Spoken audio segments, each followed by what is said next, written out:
Now, Donald Trump is insisting that the main reason he's interested in Venezuela, the main reason the US is kind of looking at tankers off the coast of Venezuela comes back to drugs, the trade, the smuggling of illegal drugs out of Venezuela. But what if it's not just that? Maybe there's something else going on. What if it's partly about oil? Now, on the surface, you might be thinking, why does America even need Venezuelan oil? And I can kind of understand your point, because if you look at just total oil production, look, this is up until 2005, the US was there, Venezuela was there, Saudi Arabia was there. But as you probably know, since then, everything has changed. Look, American output has gone through the roof, way above Saudi Arabia, and Venezuela has gone basically to the floor. And that's kind of post-Chavez, Maduro. They're one of the minnows now, I think 21st biggest producer in the world. So again, that question, why should America care? Well, in the US, that big rise is largely down to this. It's down to the shale revolution. So you've got fracking all around the US producing extraordinary amounts of crude oil. And here's where we get to the interesting bit. Because when you're thinking about crude oil, maybe you're just thinking about, well, look, barrels of oil. It's all the same, isn't it? Well, actually, no. So if you kind of look at crude oil, there are various different types of crude in different parts of the world. There's actually kind of various different ways you can categorize it. But one way you can look at it is look at the kind of density. So you're basically looking at how thick that crude is. And when I say thick, I mean literally how thick. This is showing you global production broken down by the density of that oil. And so you've got the kind of medium stuff. And this is probably, if you've got kind of image in your mind of what crude oil looks like, it's a bit like this, it's kind of black, but it's not too viscous, it flows around. But there's other stuff as well. So this is light crude. And it kind of almost looks like a smoothie, doesn't it? And that's the same stuff. This is still crude oil, but down to the kind of geological and the biological conditions in the ground when it was being formed, hundreds of millions of years ago, it comes out looking a bit different. And so that's light. You've also got heavy stuff. And it's kind of relatively small in global production.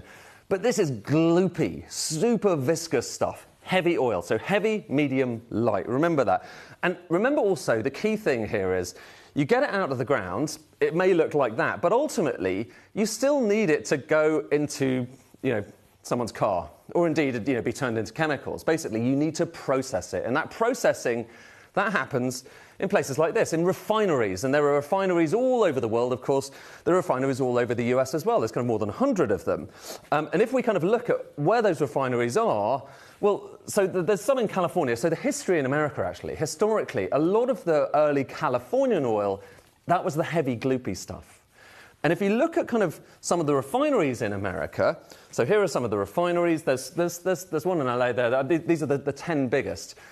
You've got some up here around kind of towards Canada. We'll kind of come to that in a second. But a lot of them are down there, kind of Texas, Louisiana, on the coast. And here's the critical thing.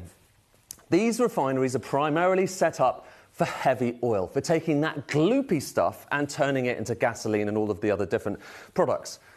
But here's where things get interesting. And remember that chart I showed you a moment ago, the one which showed kind of shale oil and how it kind of went through the roof? The oil that's generally produced with shale oil, the fracking oil, that comes out of the ground mostly in the light form. So it's the smoothie. It's sometimes actually even clear. It comes out of the ground clear rather than black. And that's the majority of American production right now. Shale oil tends to be light stuff. And actually, that's kind of going back 10 years. Look at where we are now. Look at those bars. In the last few years, the amount of light oil being produced in the US has gone up and up and up, and the amount of kind of heavy stuff has gone down. But back to those refineries. They need to be fed. If America's going to have gasoline, it needs to feed those refineries with heavy oil.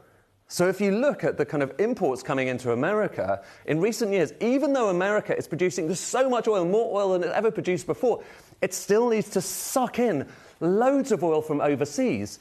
And the type of oil we're talking about, it used to be, it's mostly heavy crude. It used to be only 12%. So only 12% of imports were heavy, gloopy crude.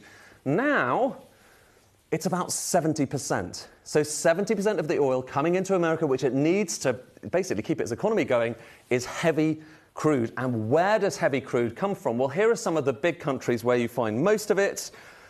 It's Canada and Venezuela. There's one other I'll come to in a second, which we'll come back to.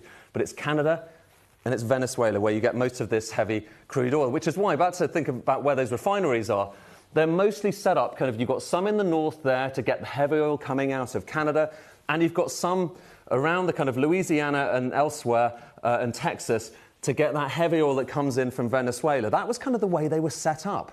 And it's really expensive to rebuild these things. You can't just chuck out a refinery very easily overnight. Some came from Mexico and the Gulf of Mexico as well, and that was pretty heavy too. So that's the picture in America. And the upshot is, even though America is producing more and more oil, the imports, this is showing you imports of oil into America, are still really high. And if you break down those imports by the country that stuff is coming from, well, there's Venezuela. And it used to be a decent slug, actually more coming from Venezuela just about than from Canada, just at the turn of the millennium. But now look at what's happened since. Right now, Canada has gone from 15% of all of the US imports of oil to 61%. 61%. And Venezuela is basically next to nothing. But here's what's tantalizing, and here's the reason I think that a lot of people are looking towards Venezuela and thinking, well, there's more to this than just drugs. Look at total oil reserves around the world. The higher these bars are, the more oil there is in the ground, so that hasn't yet been taken out of the ground. So there you've got Saudi, Iran, Iraq, all of the usual suspects. But the biggest of all, and this is according to various different sources, the biggest of all is Venezuela. And what's that oil? It's the heavy, tarry stuff that you might well want to put into those American refineries. And there is really only one other place in the world that has a serious amount of heavy oil other than Canada and Venezuela. And lo and behold, guess where that is? It's Russia. All of which is to say, it matters what kind of oil America needs. It's worth just delving into these nuances because that helps you understand a little bit more about the backstory of geopolitics.